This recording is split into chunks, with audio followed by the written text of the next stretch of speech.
Hey guys, so today we're going to talk about substitution in algebra. I just want to re-jog your memory back to the very start when we started to look at algebra. So we said that in maths sometimes we use letters to represent numbers. We call these letters variables because the numbers can change. And I asked you to make up €10 from €2 coins and €1 coins.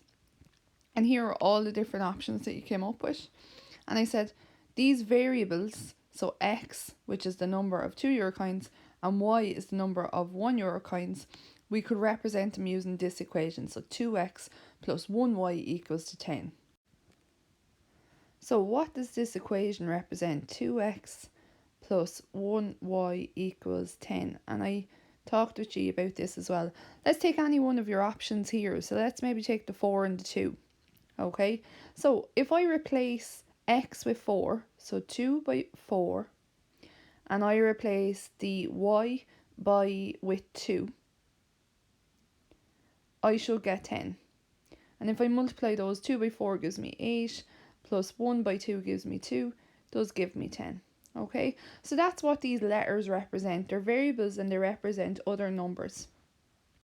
Okay, so let's take an example. So if x is equal to 2 and y is equal to 1, find the value of the following. So all we do here is we substitute in 2 for x and 1 for y. So we have 3. And remember, when we substitute, when we have this 3x, that's 3 multiplied by x. So 3 by 2 plus 4 by 1. And I get 6 plus 4, and that gives me 10. And that's my value of that function. Okay, if I look at this one here, we have 2. Again, we have 2 squared. And then that y is going to be multiplied as well. So that's y cubed, which is going to be 1 cubed. Now guys, I'd advise you in this to use your calculator, okay? But I'm just going to go ahead and do the squared part. So 2 squared is 4. And 1 cubed, 1 by 1 by 1 gives me 1. And that will give me 2 by 4 by 1 gives me 8 in total. And that's my final answer.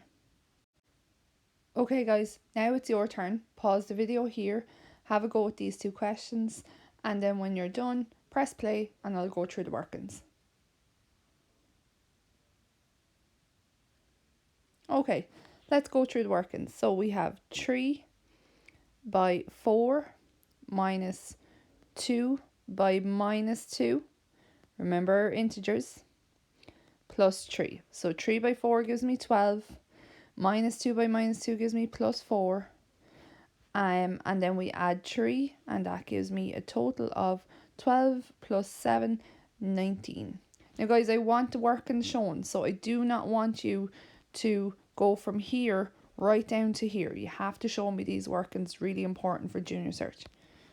Okay, the next one then. So we have 2 by 4 by minus 2 to be squared.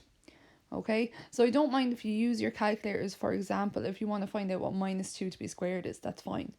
2 by 4 minus 2 to be squared is positive 4. Any negative number to be squared is positive. And then we have 2 by 16, which is going to give me 32. That's my final answer.